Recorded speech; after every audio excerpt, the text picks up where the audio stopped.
what do you think that statement of Keir Starmer's 5 goals, 5 missions for a Labour government, what will that have achieved, do you think? Well, hopefully two things. One is to give people a real sense of what Labour's priorities would be for government, what the big problems in the country are that we're trying to solve. And people, I hope, will take up the open invitation to get involved in shaping how we meet those big challenges. Because government has a big role to play, of course, but government can't do it alone. It requires genuine partnership with business, with civil society, with unions, with others to make sure that we achieve those goals. The second thing I hope is that by being honest about the fact that dealing with these big challenges, whether on the economy or the biggest crisis in the history of the NHS, or how we achieve net zero, or genuinely prevent crime as well as tackle it, or give kids the best start in life, they are long-term challenges that require long-term solutions. And what we've seen with the Conservatives, NHS is a great example of this, is sticking plaster politics. That means we stumble from one year and one crisis to another. And so I hope that builds that some trust, that we are not pretending we can fix everything overnight. And that's a really important message to voters who I think are cynical about whether politics can be a force for good and can make a difference, and whether people can do what they say they'll do. Yeah, well, I mean, it's hard to fault the missions that Keir Starmer set out. I mean, making Britain the fastest growing country in the G7, a greener economy, better treatment, a better national health service, safer streets, and so on. But you don't have to be too much of a cynic, Wes, to say, look, almost any politician in almost any party would echo those ambitions. Except that Rishi Sunak has got 5 pledges where the bar is so low that even Boris Johnson could stumble off over it. And 5 pledges that, frankly, are saying, we know we've created an almighty mess in the country. Yeah. We're going to try and clean it up now. I actually think, John, that I actually thought the cynics would say high sustained growth in the G7. That's difficult.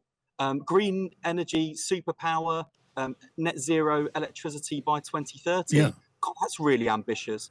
And these are big ambitions. These are going to be hard to achieve, but we can do it. And particularly, I picked those 2 out in particular, on economic growth and on electricity, because Rachel Reeves, Ed Miliband, Jonathan Reynolds, our shadow business secretary, they have already been sat around the table with business and industry leaders with their sleeves rolled up, working on serious, credible plans. And actually what we're hearing, particularly in terms of the opportunities for business investment in Britain, is that having a sense of what our long-term priorities are and long-term serious missions gives people a bit of confidence that with some stability and certainty in government, they'd be willing to unlock business investment back into the UK, which is desperately needed, but is in short supply at the moment, because we stumble not just from one crisis to another with the Conservatives, but one Prime Minister to another, one Chancellor to another. What does that do for business confidence and inward investment? It's gone through the floor. I guess the point that I'm putting to you is that these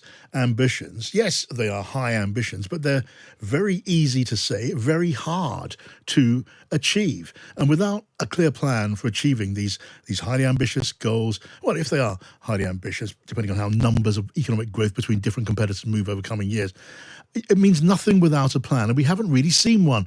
We haven't seen enough of one for people to make an objective judgment.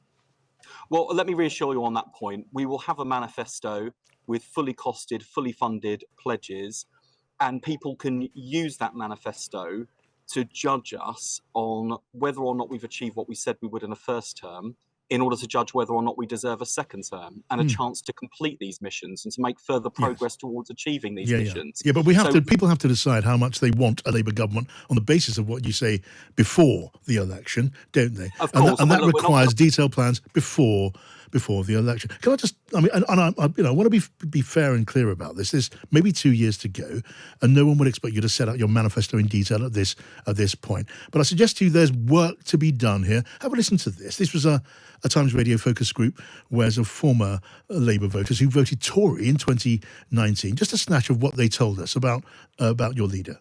I do know that he wants to tackle inequality and justice, but him personally, I don't really know that well. He seems to have a level head and has certainly sorted out the rubbish that was in the Labour Party. And it's hopeful. He looks a hopeful candidate. He seems like an okay person, quite argumentative, always got an answer. Weak, whiny, annoying, too idealistic. Everything that the Conservatives are saying, he just stands up and it's anything to be against them. I don't trust him.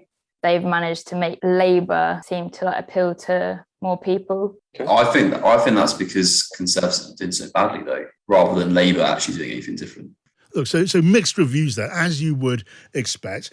And look, let's acknowledge Labour's position in the polls. It looks pretty good at the moment. Last poll I saw had the Labour Party 28 points ahead, which would put you, if there was an election tomorrow, on course for a quite gargantuan majority in the House of Commons. However, you hear over and over again, and you will have heard this too, Wes, that people aren't sure what your leader stands for. In some ways, a blank canvas. And we heard there the sound of people painting their own projections of what they saw in Keir Starmer on that canvas.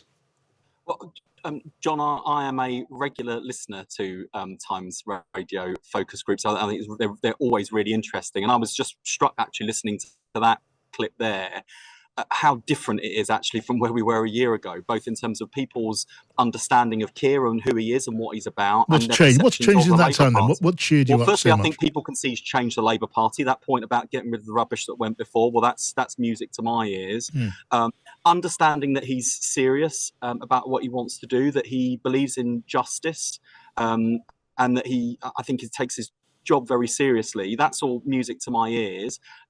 The cynicism in there it is the thing that is concentrating our minds, and why, frankly, it doesn't matter how many more polls we see that project a sort of a landslide Labour majority of 500 MPs and the Conservatives being the third largest party. The great thing about those polls is they seem so far-fetched that they're easy to dismiss. We know that the next election isn't won. It's not going to be won until every vote is counted and there is a Labour government. So we're not complacent, but we're clearly making progress. And I hope that the missions give people some clarity about what our priorities are. We will build the policies for the manifesto that will inspire people to give us their trust and confidence with their vote at the general election. So again, one of the goals today made reference to reforming the NHS. And again, to be fair, you, Wes, I think you're being clearer than a lot of people on your policy ideas for the future, and they included reforming the NHS, including taking on some of those, as it were, vested interests, like the doctors. Are you ready to have, as and when necessary, Wes, in a nutshell, a bit of a punch-up with those big battalions in the NHS to make them change the way they operate? I am willing to have rows and arguments and to thrash out differences of opinion and to try and build consensus about Labour's direction of reform. Sometimes it does involve putting people's noses out of joint. You don't make an omelette without breaking some eggs. Who are the noses? Who are the noses who are in line to be put out of joint? Doctors? Who else would you say? Well, one of the things that I've been struck by actually is when I've been in a room with GPs or with hospital doctors or with other people in the NHS, there is an appetite for reform. There's a willingness to work with Labour to shape our policies and to tell us where we think we're going to get it right and where they think we're going wrong. Okay, but you are ready for that discussion. You're ready for that argument. I have to leave it there. Good to talk to you, Wes Streeting. Our briefing coming up next on Times Radio.